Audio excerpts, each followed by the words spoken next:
Good afternoon. My name is Wyatt Shields, and I'm the city manager. And I want to welcome everybody here. And I'd like to invite Mayor Tarter to come forward to say a few welcoming remarks as well. And as he's making his way forward, if I could just recognize members of our city council that are here as well. And we have Vice Mayor Mary Beth Connolly, who is here, Councilmember Phil Duncan, Councilmember Letty Hardy, and Councilmember Ross Litkenhouse, both in the back. And we have, for Peter, I will introduce Greg Anderson, our member of our school board. And do we have any other school board members here? Okay. They're on their way. They're on their way. Again, thanks everybody for coming, and let me turn it over to Mayor Tarter for just a few welcoming remarks. Sure. Well, again, I just wanted to welcome you all and thank you for coming out. This really is an important part of the process. I know first go around with PPEA, it was difficult for a lot of reasons to have this kind of communication and input back and forth. And so we're really trying to do things right this time and make sure that you all are fully informed of what's going on. You have our commitment as a council to really have that communication coming both from council and to council. And so we're delighted that you all are here with us today. There is a lot going on. There's a lot going on really every week. Not all of it makes it out into public notice and public consumption, but the drumbeat is constantly being, I don't know what, drummed. And so there are things going on every week. I think we're going to hear about a lot of it today from Wyatt and Peter. But again, I want to thank you all for coming out and look forward to your input. Thank you, Mayor Tarter. Dr. Noonan and I will start things off this afternoon with just a few slides with information with updates on the project. And our goal is to get information out today, but also to engage in a dialogue, hear your questions, hear your comments. We'll respond as best we can to questions that you have today, and your comments and questions will get factored into our thinking as we go forward.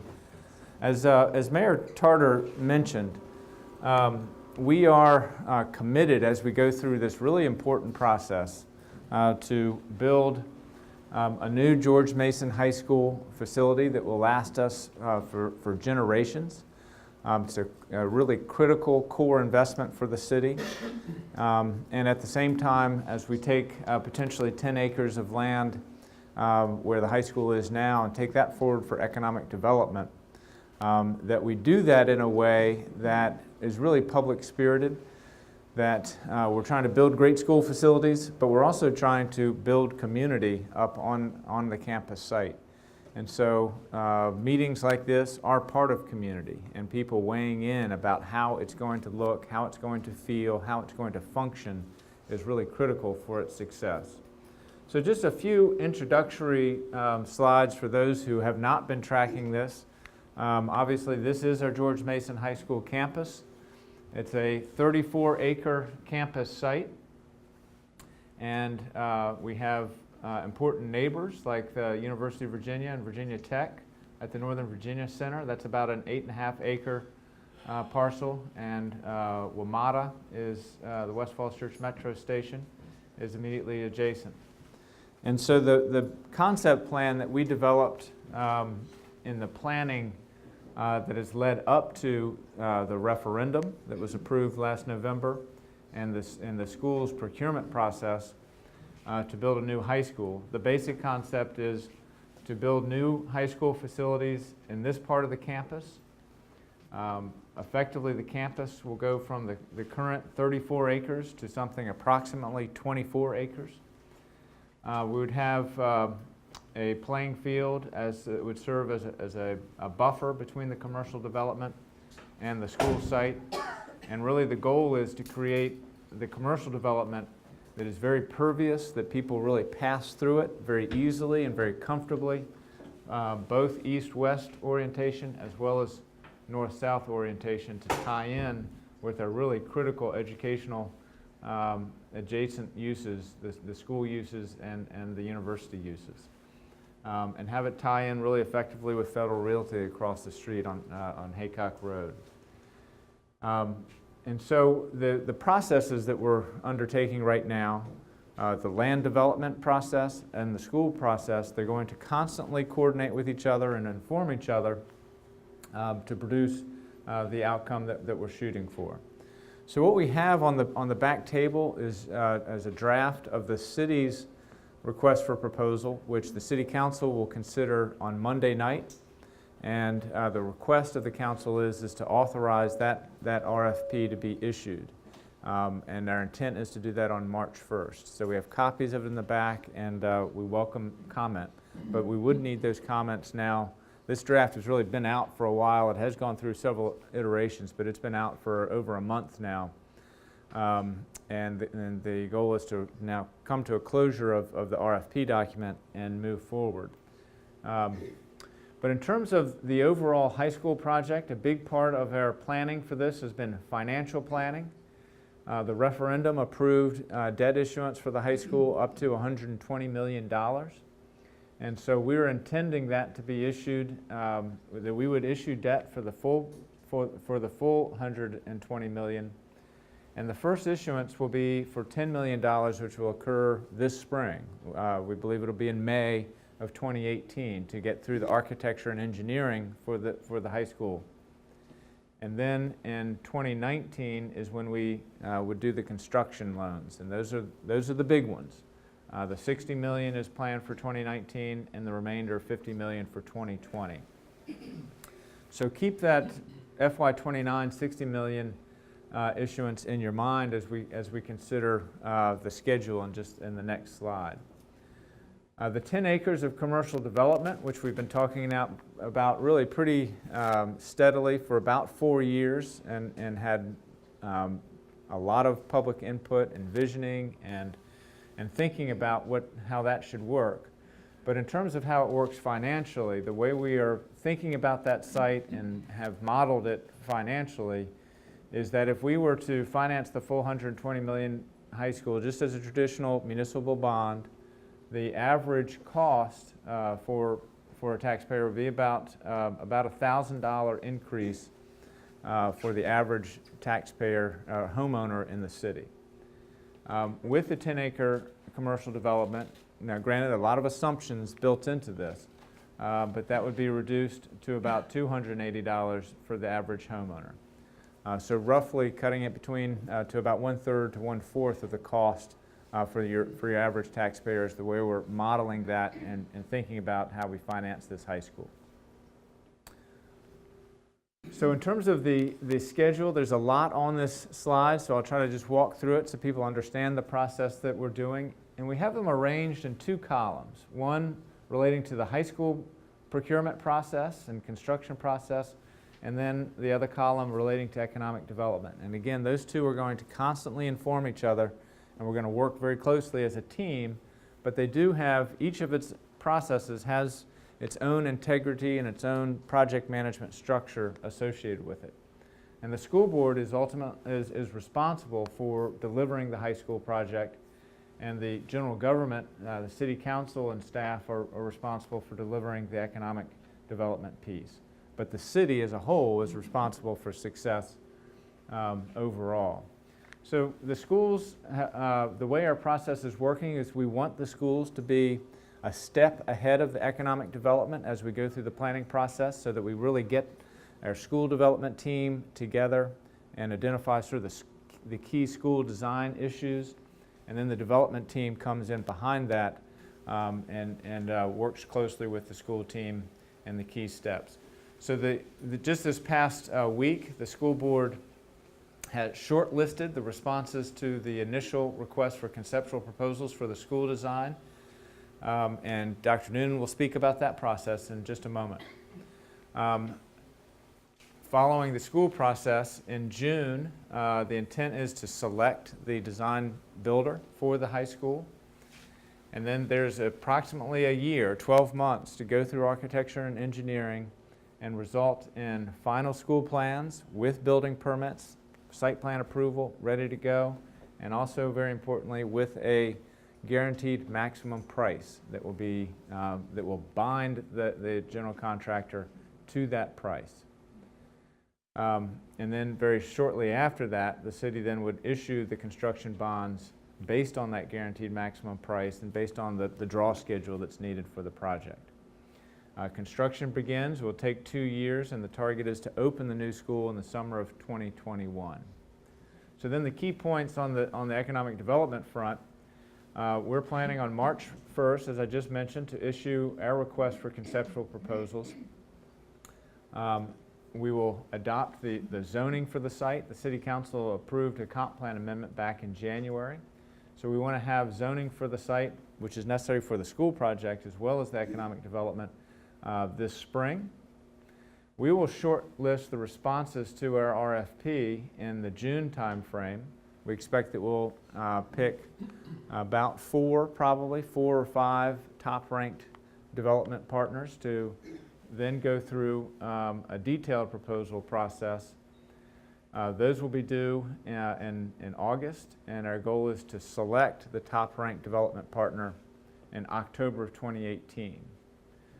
So at that point, we have all of our team members working together for the design of the full 34-acre campus.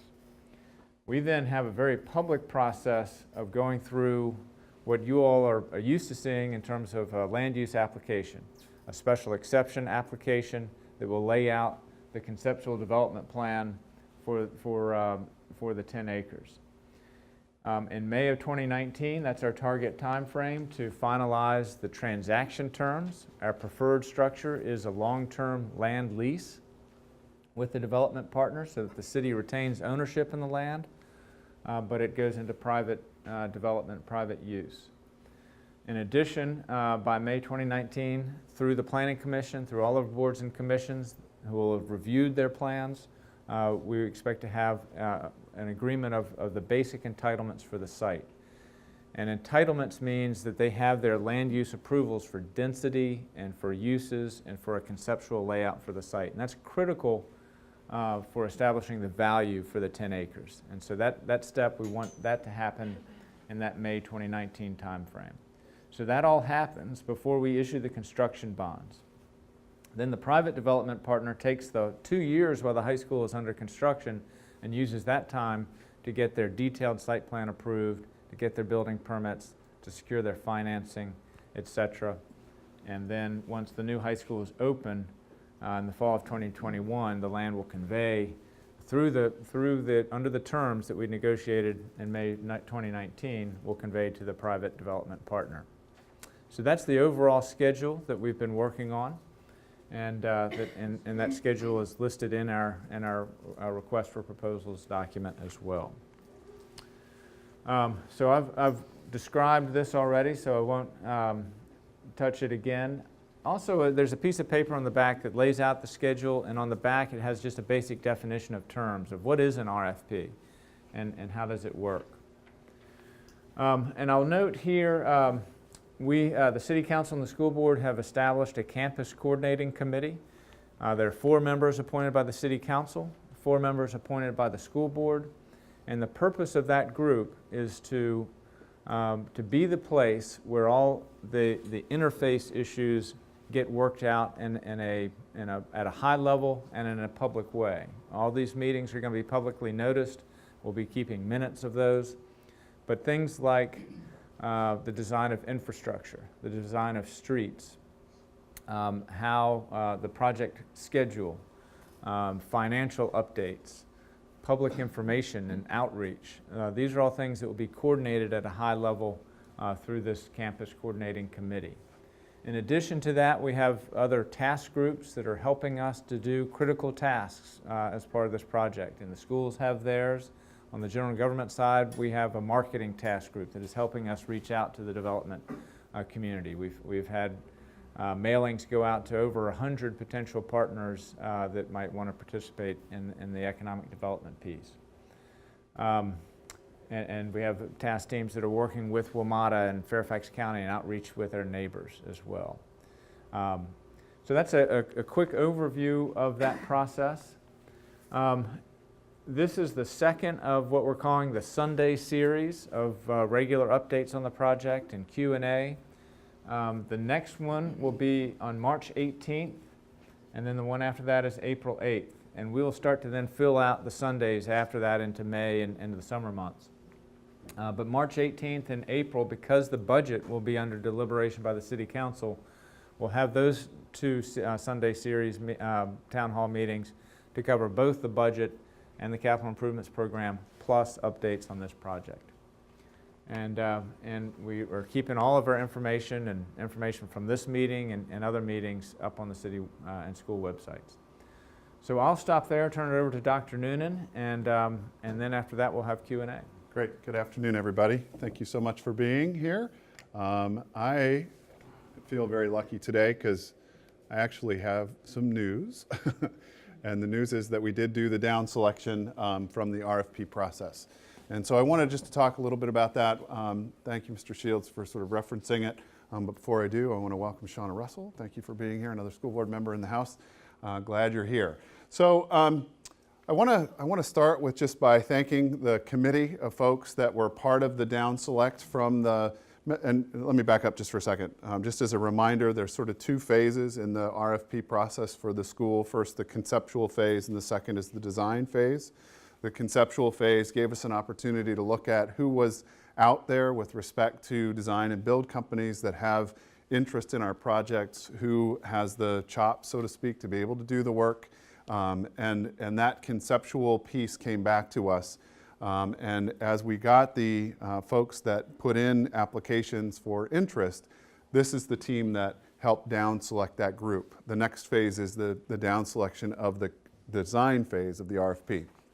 So I want to thank Wyatt Shields was on our team, a very valuable member to have around the table, certainly helping us think through who the best folks to move forward with would be. We had two council members, or a council member, excuse me, Dan Z, sat on the team with us as well. I want to thank him. Tricia Minson, who's the school board's attorney, was with us. Russ Wadiska, who's the chair of the Planning Commission, was also with us. Justin Castillo and Aaron Gill, two school board members, sat with us as well, and myself. And I want to thank Jim Wise from the procurement office also, and also Bob Jones publicly from Arcadis for their work in helping with this process as well. Let me just sort of talk about the process that we went through when we were in the committee. First and foremost, I want to thank all of you that were able to come out to a couple of different opportunities that we provided to talk about the RFP and what went in the conceptual phase, RFP, et cetera. And there were lots of opportunities for the community to provide some input. And last Sunday series, I talked about 6 or 7 different things that were modified and adapted based on the community input that we received that went into the RFP. And at the last piece between the Sunday series and when we actually let this particular phase of the RFP, there were a couple of things added, and I'll talk about those in just a second. But want to thank you first and foremost for providing us with some input of what went into the conceptual RFP. And when we came together as a team, we were able to sort through each of those applications that we got in a very methodical, thoughtful way. We came in with initial rankings after everybody had read them. Everybody did their homework, took some good notes. We came together, did sort of like a jury straw poll first. Okay, give us your top 5, and saw if there were any commonalities. And then we went through each proposer one by one, talked about their strengths, talked about their weaknesses, spent several hours together sort of talking this through. And in the end, we were able to come out of the process with 3 really excellent proposers. And here are the folks that actually did make proposals to work on our high school site. The first was Clark Construction, working alongside with Mosley Architects. And each of these 5, just by the way, are really excellent companies that bring excellent experience in the school space and all have excellent qualifications to do this work. The second was Davis and Smoot Construction, working alongside with Perkins and Eastman Architects. The next was Gilbane Construction with Stantec and Quinn Evans Architects. The fourth was Grunley Construction with Samaha Architects. And the last was Turner Construction with Fanning Howey Architects. So those were the 5 that we looked at in great depth and detail. And our finalists that we ended up landing on, some of you might know this already: Clark Construction with Mosley Architects, Davis Smoot Construction with Perkins Eastman, and Gilbane Construction with Stantec and Quinn. All, again, excellent, excellent companies that come with a high degree of pedigree when it comes to working with school sites in particular. Here were some of the highlights that we found when we were taking a look at these different RFPs. The first was each and every one of them had an opportunity, had spoken to their ability, to provide a really high quality 21st century school. They had experience. All of them have built high schools before. They had really excellent qualifications from what spaces could look like in their design phase, which were unique and exciting. And all of them had very thoughtful ways of thinking about the management process going through as well. The second was that, I mentioned the second one about all having high school experience. The third was historical records of being on time and on budget, and in many cases under budget, and that was something that we really wanted to pay attention to. Not that we want to short shrift this project at all, but we do want to come in on time and on budget. They were certainly solution-oriented in their mindsets to some of the complexities that come with unique sites, and our site is certainly unique given its proximity to Route 7 and Haycock and the economic development site, and the fact that it kind of on 24 acres, that's not a lot of space to build a high school where there's also an existing middle school, and there's a lot of sharing of space. But each of them come with a very solution-oriented mindset. They all have excellent communication strategies that they spoke to in their proposals. They all had substantial knowledge of the project. They had a depth of understanding about what we were trying to accomplish across our schools in a really powerful way, and they all spoke to that as part of this process. And lastly, all of them had a really deep understanding of what the commercial side looked like or could look like and how it would interplay with the high school side as well. In fact, all of them have done commercial and all of them have done schools, and we asked in the RFP process that they include someone on their design team that has commercial background and commercial experience, and all of them did, and as a consequence of that came in with a really strong conceptual RFP. So we have down selected to those three firms, and now the fun begins for them. On the 22nd, we did give out the RFP to those selected bidders. We also informed the other two that they weren't selected on the same day.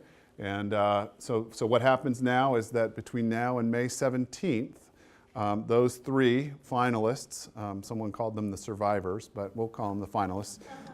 The three finalists will now come forward with a conceptual design phase RFP, which means that they will give us a sense of what the school could really look like from a more detailed perspective. And on the 17th, we'll pull those down, and we'll go through a very similar process to what we did with a little bit more comprehensive look at the details of that RFP in hopes of making a decision in early June. And by that early June, when we make that final decision, then we'll know who is going to build our high school. And once that selection's done, we'll engage in a complete process to develop a contract with those teams, or that team. A couple of things that I wanted to mention just today that are a little different than the last time. As I mentioned last time, there were 5 or 6 things that we made modifications to the down select RFP for this design phase. And we added a couple more things, and I just wanted to make sure everybody knew that we did put in the design phased RFP language associated with sustainable landscaping and looking at an aspirational 15% tree canopy. And I know that that was something that was really important to many in the community. And the other was that we added language in the RFP about the relocation of plaques and memorials that are currently on the George Mason site. And as I mentioned last time, it was really important for us to take the history and take what makes us great and carry that over into the new site. And to sort of codify that, we really felt like it was important to include it in the RFP. So in the RFP that hit the street on the 22nd, there is language about both of those things. And we are on our way. So what happens now is we'll wait till the 17th, but between now and then, I'm still taking input around ideas and thoughts of what our high school could look like. But I'm really looking forward to seeing what the designs are that these 3 companies come back with. And once we've landed on a team, just as a reminder, that design is a conceptual design. It just means that this is what's going to fit and this is the way we are conceiving of it to fit. It doesn't mean that it's a done deal, that this is exactly the building we're going to build. There's still going to be lots of opportunity, 1 year almost, of time for us to sort of continue engaging together, to take that concept and continue to play it out and think about spacing of classrooms and thinking about what we're looking for. So I'm really excited about the process going forward, and I think many of you in the room are too. So with that, those are my few slides that I have. Usually I'm really long-winded. Today I will stop, and the city manager and I will answer any questions that you may have about anything we've talked about. All right, thank you. And we have a microphone, and as we always do, we tape this so we can rebroadcast it, so that those who are not in the room can see this town hall meeting as well. So if you do raise your hand, we'll pass the microphone to you to ask a question or make a comment.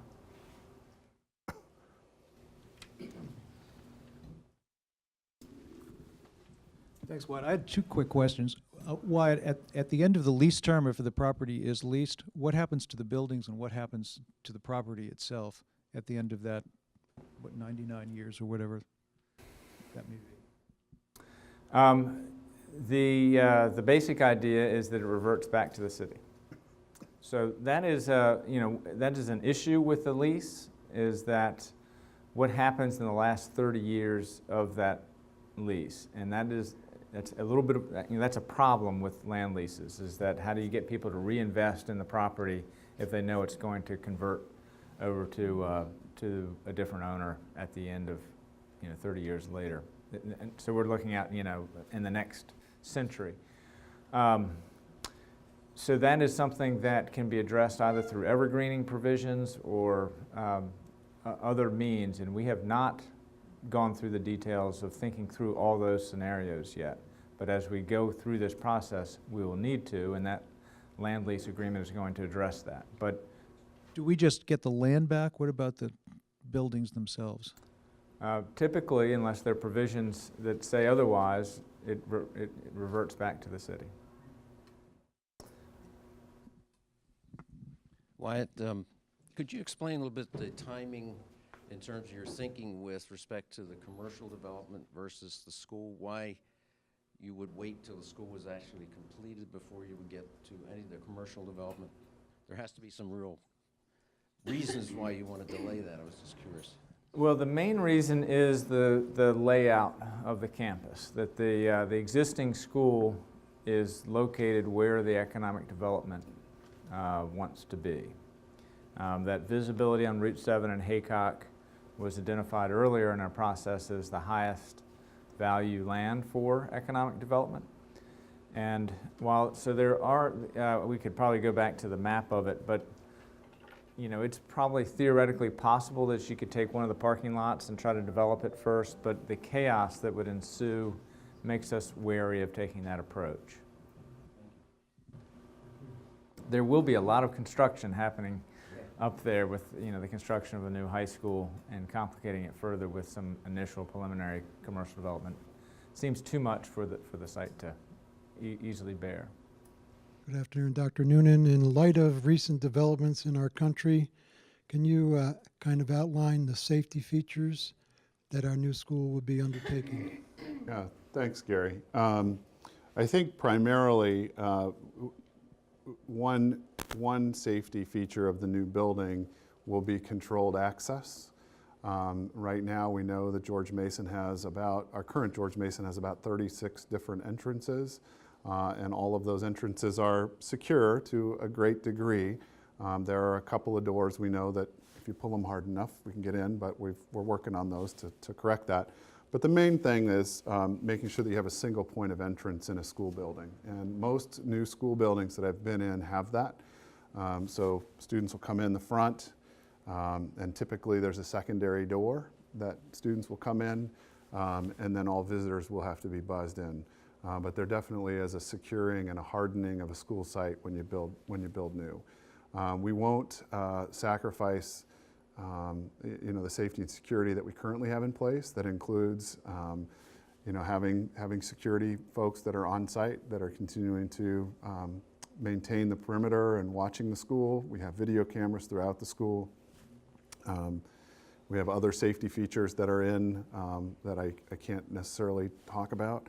And all of that is important to maintain. There are some safety features that are, I'd rather not say publicly, but it's about some of the construction of some of the building and how it's hardened, if you will.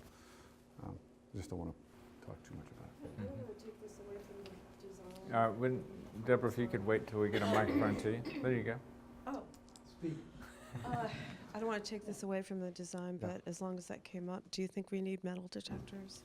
I don't think we need metal detectors. I don't want to go too far down the road either, but I want schools to feel like the safest places that they can possibly be. I want kids to come in feeling comfortable, and I think that when you put in measures like metal detectors or arming teachers or whatever the case may be, students come more scared and more fearful, and it puts them in a place where it's very hard to learn.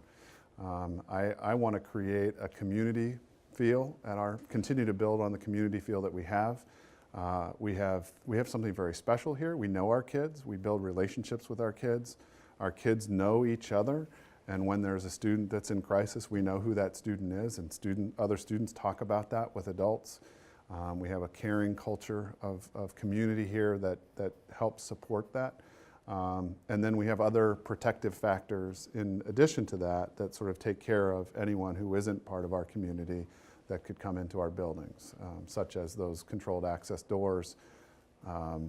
We have a school resource officer on our school site who's trained, and the like. So I would like to continue building on what we have and making it a very safe place, emotionally and physically, for our kids to learn.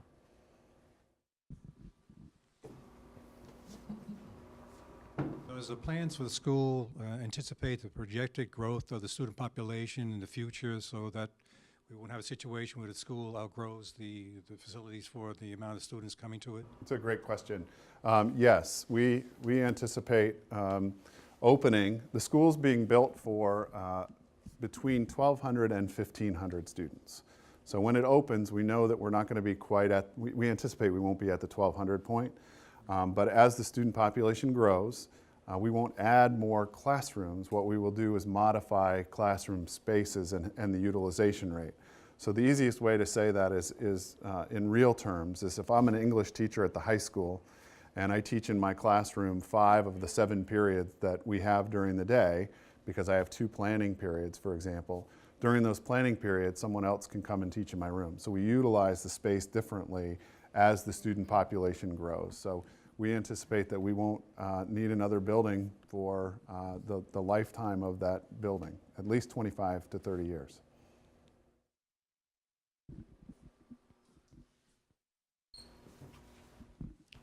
Hi, I have a couple of different questions, very varied.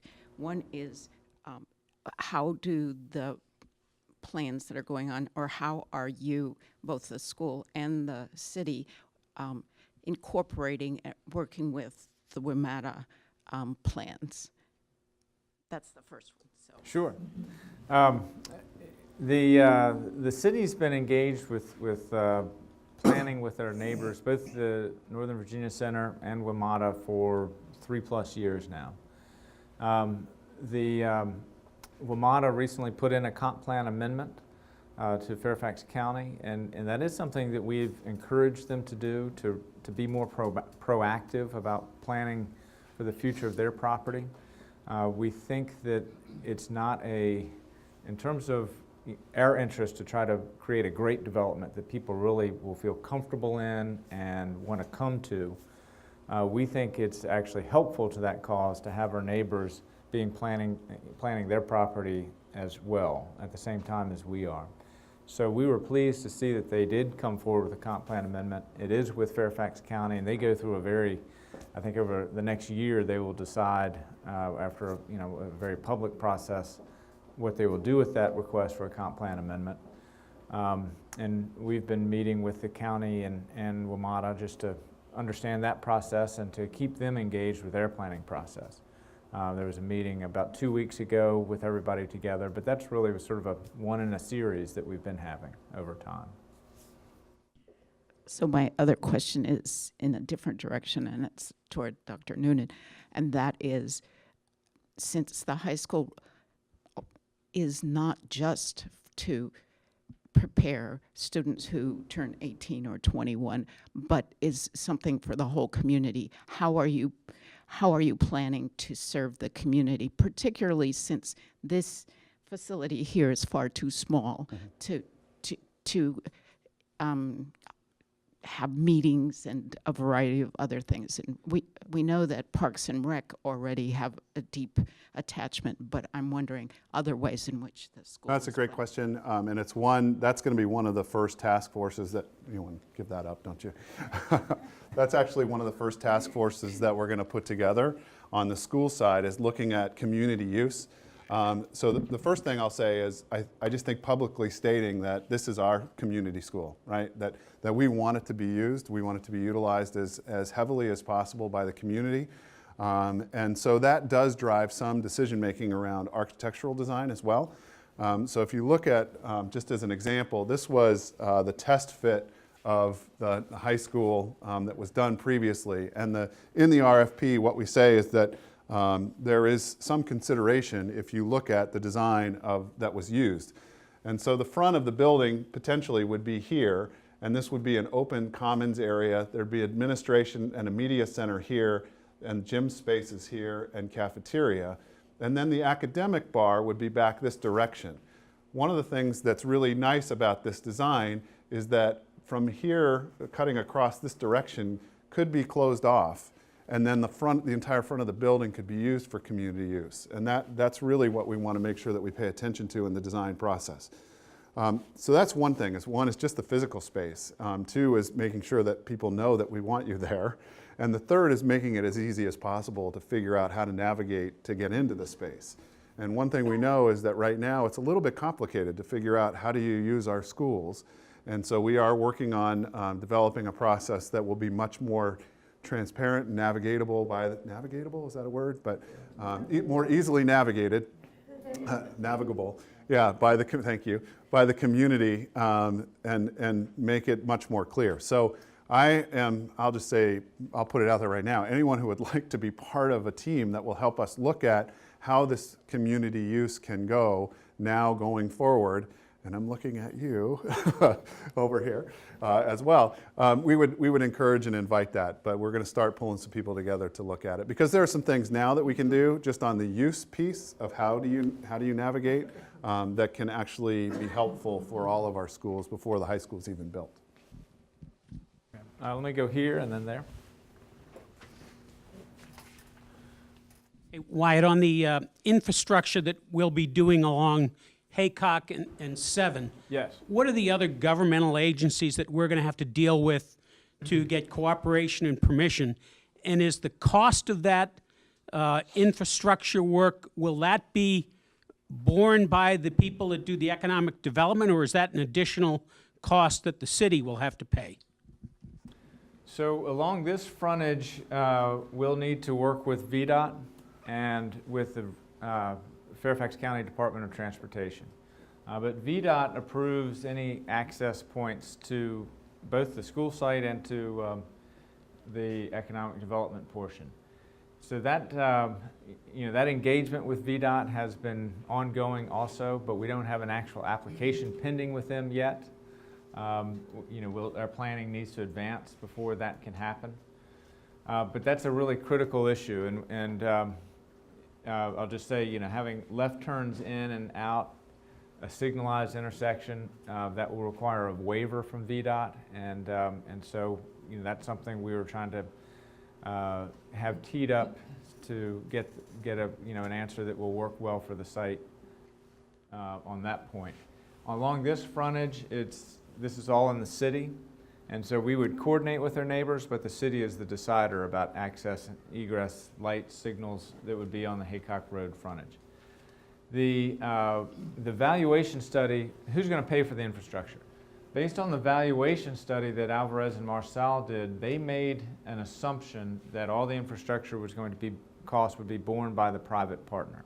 Not for the schools, but for the 10-acre portion.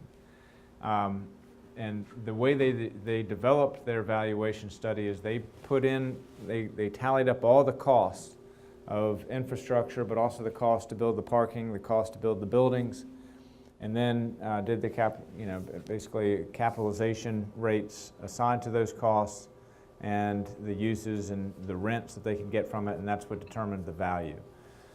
To help with the value of the property, the city has proactively gone out and applied for grants, and we've gotten the county's endorsement of those grant applications to help us with some of these infrastructure costs along here. So that would come off the balance sheet of the developer if we're successful in that. But we haven't been awarded those grants yet. So more to come on that.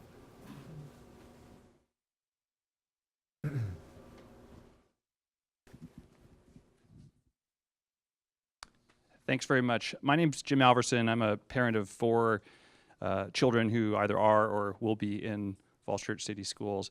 I wanted to ask a question or make a comment related to the community use aspect of what you were just talking about, Dr. Noonan.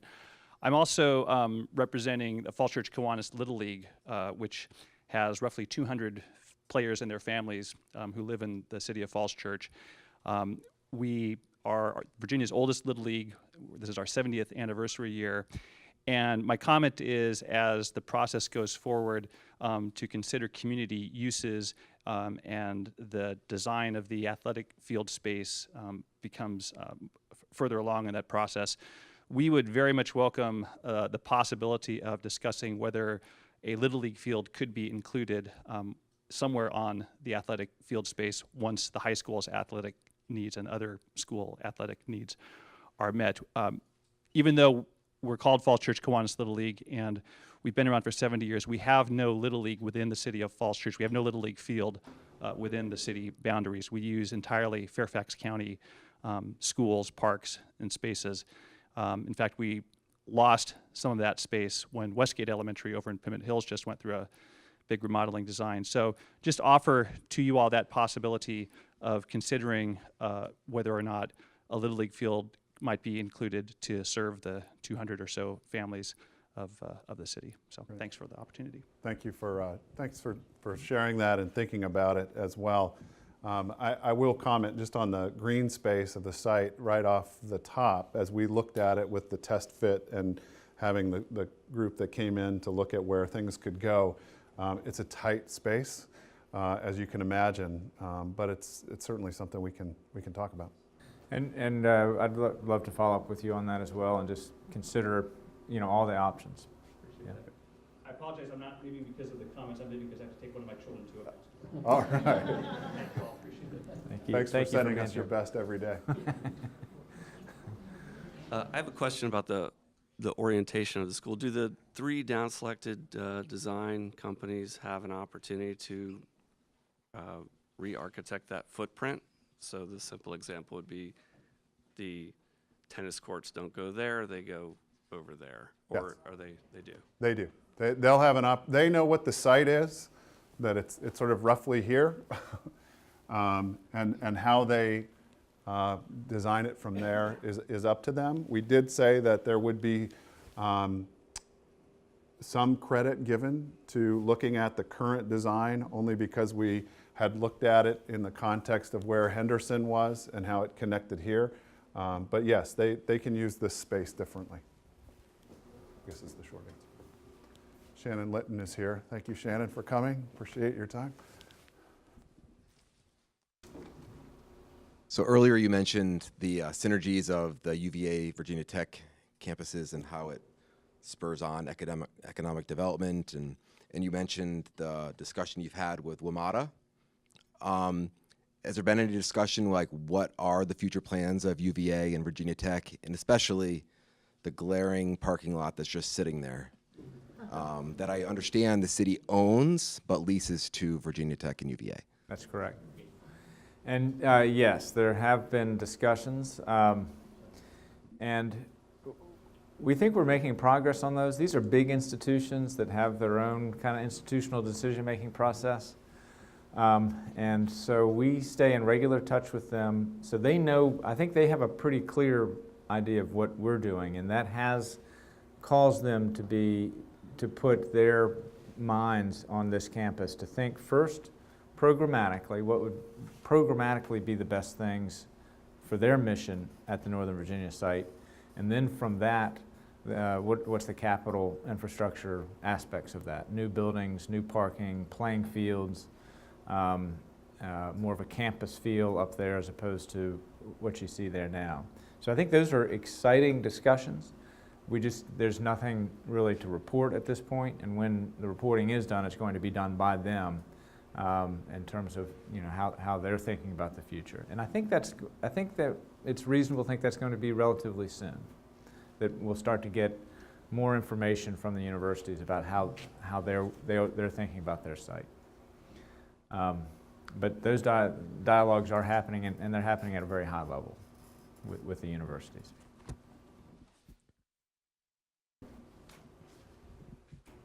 I just wanted to ask about bike paths and the means that people will get to both MEH and the high school. I mean, I think I envision it would be so great if there was some way to kind of connect a clear walking path all the way from the trails and some really safe passages both to MEH and the high school. And this is kind of a great opportunity to do that. Mm-hmm. Just being able to have kids bike to school and have obviously you'd have to take care of busy roads and how you cross those paths. But is that being contemplated as we look at how kids will get to the schools? Yeah, I don't know that we've contemplated as broadly as you're conceptualizing it from the school side, but we are thinking about what would the interface be from Haycock to the school in particular. What's the route that would work? And there are a couple of ways that we've sort of envisioned that. One is the existing road, if there's a way to continue to use this, but in a really safe way. And then if this became sort of the design or what it began to look like, what would this corridor look like that comes up through the economic development? And there may be some ways to look at that in terms of safe routes as well. I'm with you. I'd love to see our kids biking and walking to school a whole lot more than they are. And we actually have some opportunities for that to happen in this design. So we definitely are thinking about what that could look like, at least on the site itself. Right. And I would add to that just a couple of points. We have mentioned the grants to do some of the utility undergrounding and the access along this frontage. We've also, as part of that grant package, was to make Haycock Road a safer intersection, and also to tie down Shreve a direct, very bicycle and walker-friendly path to the W&OD.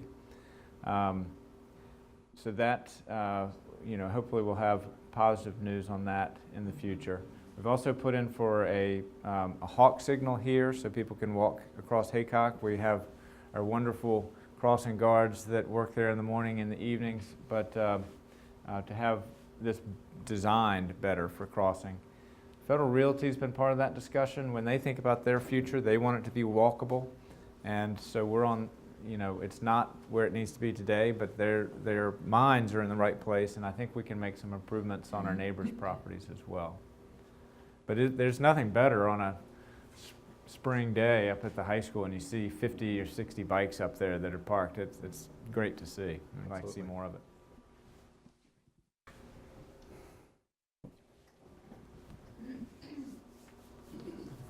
Just to follow up on that, do you anticipate any pedestrian walkways like we have on 7 further down, connecting across Haycock or across Broad Street to the school area?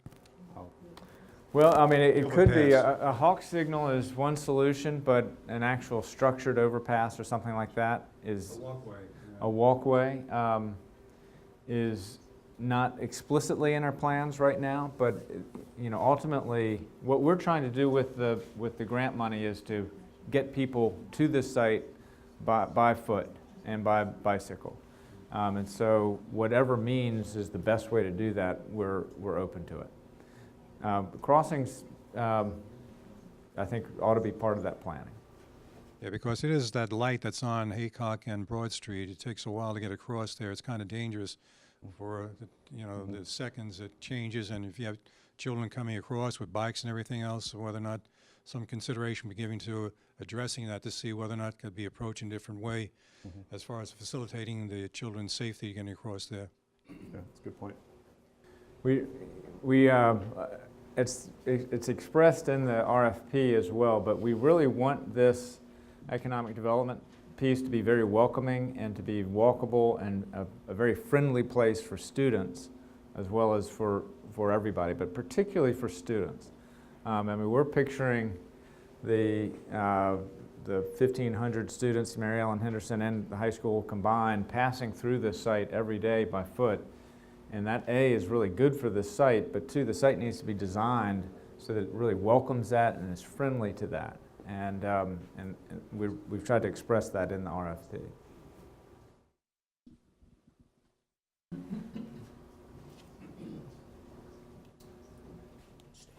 Dr. Noonan, using that diagram, could you sort of point out where the parking will be for the school and Sure. the numbers? Sure. We currently have about 450 parking spaces on the school site at the George Mason Mary Ellen Henderson site. We are looking at that number shrinking to closer to 400 currently, and the parking spaces are at the ends of the playing field, there and there, to the left of that, and then all the way around the curve. Would be where those parking spaces primarily will be. Sure.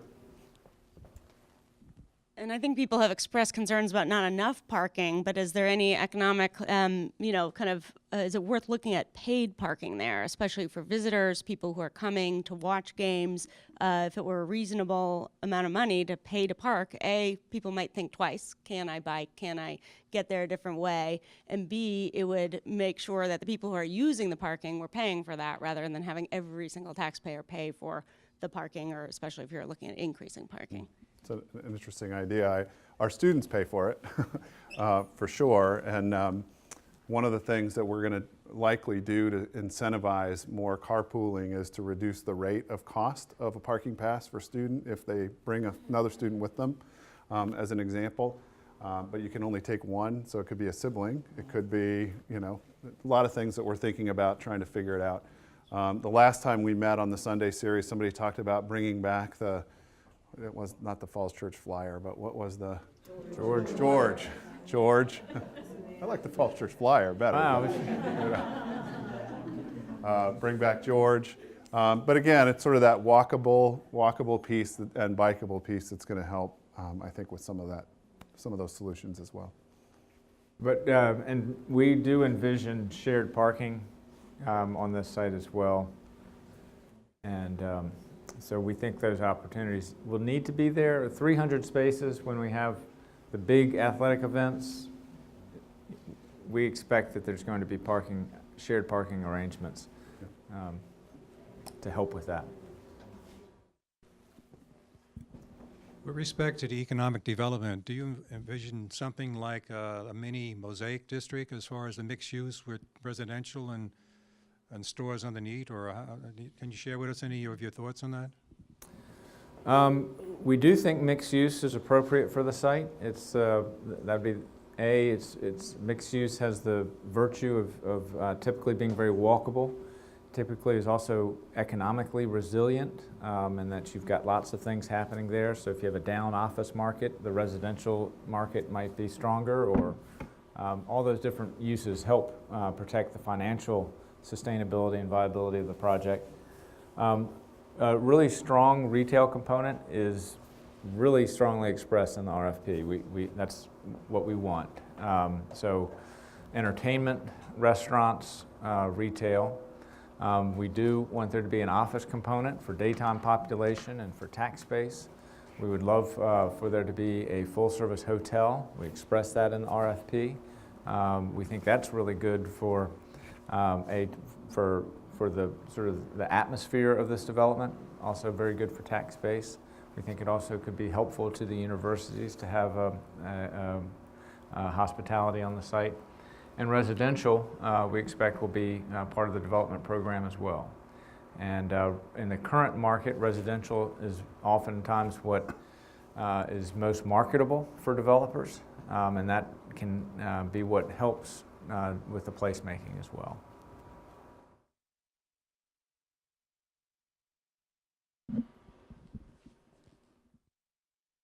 We've got one and then two.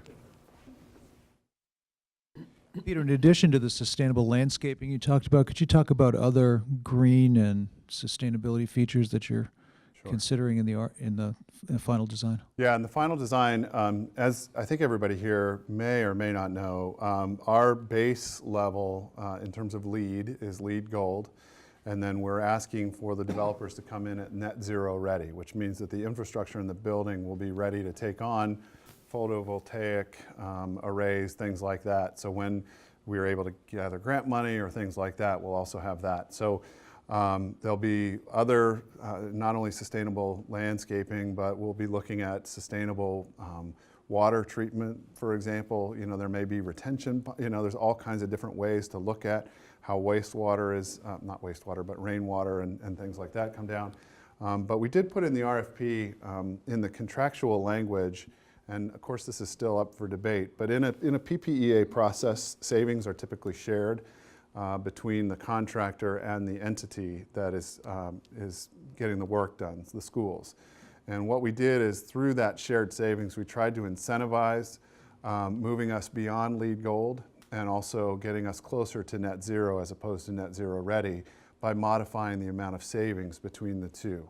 So for example, as an example, this is not exactly right, but if the savings are 70% to the schools, 30% to the developer, if they get us to LEED Platinum, it might be 75 or 65, 35. If they get us to net zero, all the way to net zero, it might be 50-50.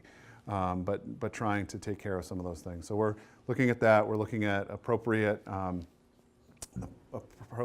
glazing for windows, looking at the right HVAC systems, where we've got we bored 2 geothermal wells just to get the return to see what those are going to look like, so that we can pass that on to the contractor too, but we expect it will be full geothermal.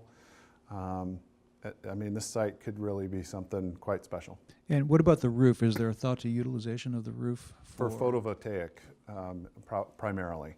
The way we've seen some designs is some of the lower roof lines might be vegetative, but there may be some other ways to look at that as well. And I would add on the 10-acre site, we have put in the idea for LEED Gold or LEED Neighborhood as or an industry equivalent to try to set a marker for the private development side as well.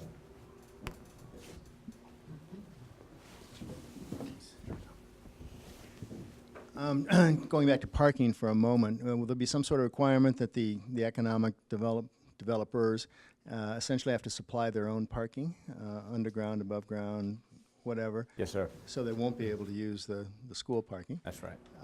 And secondly, is there any ceiling, literally, on how many stories, how many floors of economic development will be allowed? Has that limit been? Is there a limit? Has one been set? In the comprehensive plan amendment that was adopted on January 22nd, the Planning Commission actually strongly recommended, and the City Council followed that recommendation of allowing higher density than what is in our normal B2. And so the way that was expressed was a maximum of 15 stories in height. Now, when we talk to the experts, there is some skepticism that the market wants to build 15 stories of height at this site, but we wanted to send a signal that we think density is appropriate on this site. One thing that density does allow, though, is the more vertical you get at certain strategic places, then that really creates the value where you can have potentially more civic spaces and open spaces as well, and those two can interplay nicely together. And you were nodding about the parking, that they're essentially going to supply their own parking? Yes, they'll be required by code to provide their own parking. Because it is close to Metro, there's going to be a discussion about transit-oriented development and what those parking requirements will be, and ultimately the city will decide that. But there is a process in which they need to present justification for anything that's less than what the code requires for parking. One thing about mixed-use development is that it does allow for shared parking, and that is something that the developer likely will be able to present and have sort of a evidence for, that between the office and other, hotel or retail, that there could be shared parking that will work. Yeah. All right, I'll take the lead on this one. Do you It's have a 3 question? o'clock. Do you have a question I for don't me? have a question, but it is 3 o'clock, and I think on behalf of Wyatt and I, we want to say thanks for coming out. And he and I will stick around for a little bit. If you have other questions, please don't hesitate to ask. And if you want to write to us and send us a note, I think I'm speaking for both of us. Right. Feel free. And again, thanks so much for giving up an hour of your time on Sunday. And we'll see you next in the Sunday series, which is...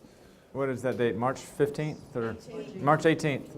Do you have your email on there? I'll give it to you. It's I do not have it on there, but it's pnoonan@fccps.org. All right. Thank you all for coming out.